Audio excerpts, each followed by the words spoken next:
asked about the clock over baby image, so we're going to do that real quick. So go ahead and get your photo. My photo was a little small, so I extended the canvas size. And instead of doing cloning, I don't prefer cloning if I don't have to.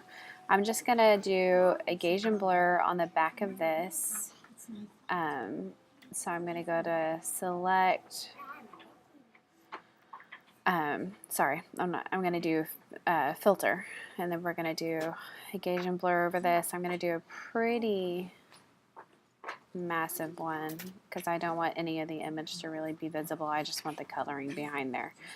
So that's kind of what I'm doing right now. And so I'm going to take this second layer and I'm going to select out what I need from here. And I just want her face because I don't want to get too much of it. So select inverse, we're going to get rid of that. And then I'm just going to drag this over here kind of in the middle of my other photo. And I'm going to make it just a little bit smaller.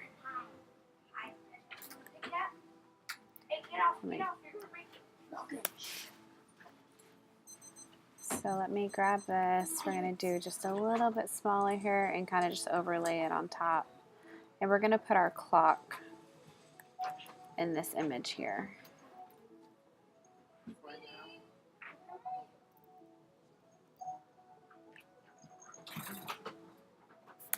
I don't really know what it thinks it has selected here. Okay, so kind of give us enough room, and we're going to put the clock around the edge here. So here, it looks like I have a lot of clocks pulled up here. It looks like this one has a transparent background, so just kind of go through here. As I've said before, the checkers in the back means it's transparent. And so you can always crop out the white if you need to, but it's easier just to start from scratch. So that one's super tiny. Let's actually change our whole image size here. So let's change our image size because this is huge. Let's make it 800. Let's go ahead and do a little bigger than that.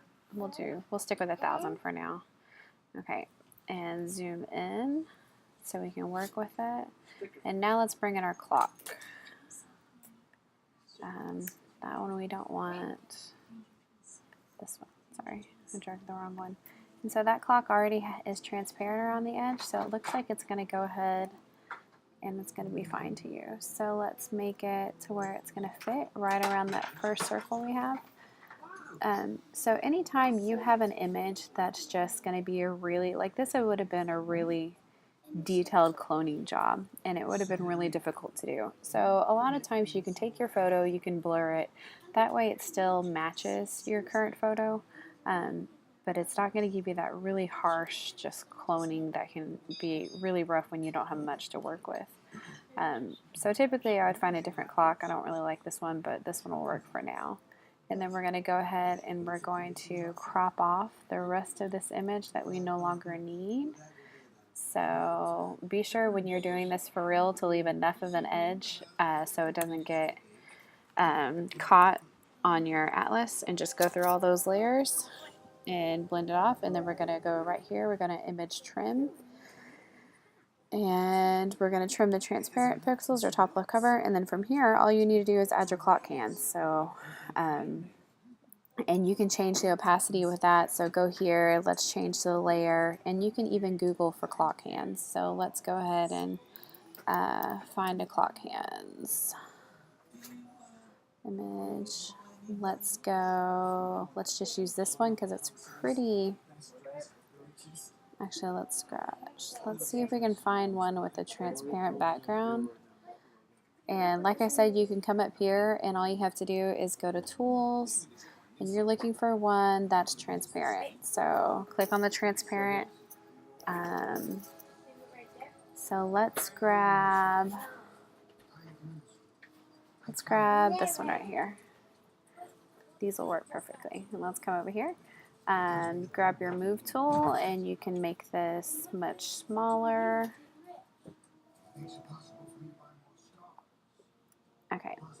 And now zoom back in. So we're gonna align these around here. So let's go ahead and just get those down. We're gonna make a new layer, and I'm actually gonna put my second hand on a different layer probably. Make sure I clicked on the right one. So select, deselect. We're taking this one right here, and we're gonna move it. And my daughter was born at, I think, 2/27. So we're gonna align this here and put it pointing at the 2, add a plus sign, and then we're gonna go here and deselect. And actually, we'll just go ahead and keep these on the same layer to make it easy. I made a mistake there, and I connected these when I shouldn't have. So we're going to go to edit. We're going to step backwards so I don't have to re-pull all these in. So let's go ahead and move this to a different layer so they don't end up merged on top of each other. So we're going to cut it. We're going to click on this layer and copy and paste it. So now from here, we can go ahead and manipulate this. And so we want this curved, and so she was born at about 2/27, I think is what I said. So we're going to come here, make this go about halfway in between, align it right here.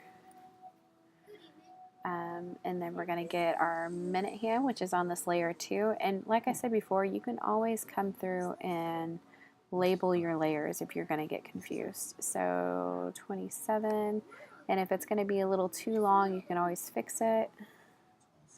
That one's going to actually be fine, and just kind of align it with your last one.